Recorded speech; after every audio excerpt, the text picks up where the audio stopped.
రాజకీయాల్లో అప్పుడప్పుడు సంచలన వ్యాఖ్యలు చేయడం టీడీపీ ఎంపీ రాయపాటి సాంబశివరావుకు అలవాటే. సొంత పార్టీ ప్రతిపక్ష పార్టీ అనే తేడా లేకుండా తన అభిప్రాయాన్ని సూటిగా చెప్పడంలో ఆయన స్టైలే వేరు. తాజాగా ఆయన ఏపీ ముఖ్యమంత్రి చంద్రబాబుపై మండిపడడం టీడీపీ వర్గాల్లో కలకలం సృష్టిస్తోంది. చంద్రబాబు కమ్మ కులాన్ని పట్టించుకోవడం లేదని ఆరోపించిన రాయపాటి పార్టీ కోసం పనిచేసే వారిని చంద్రబాబు నిర్లక్ష్యం చేస్తున్నారని అన్నారు. ఓట్ల కోసం ఆయన ఒక కులానికి అధిక ప్రాధాన్యత ఇస్తున్నారని ఆరోపించారు. అయితే టీడీపీలోని కమ్మ నేతలు చంద్రబాబును ప్రశ్నించే పరిస్థితిలో లేరని వెల్లడించారు. ఈ విషయంలో తాను చంద్రబాబును ప్రశ్నించలేనని, టీడీపీలో నేను జూనియర్ను అని రాయపాటి అన్నారు. ఇది పార్టీకి మనుగడకు మంచిది కాదని వివరించారు.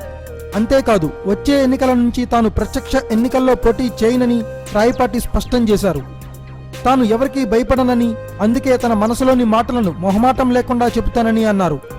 ప్రభుత్వంలో రిటైర్డ్ ఐఏఎస్లకు అధిక ప్రాధాన్యం ఇస్తున్నారని, రిటైర్డ్ ఐఏఎస్లను నెత్తినెక్కించుకోవడం మంచిది కాదంటూ పరోక్షంగా చంద్రబాబుకు చురకలంటించారు రాయపాటి.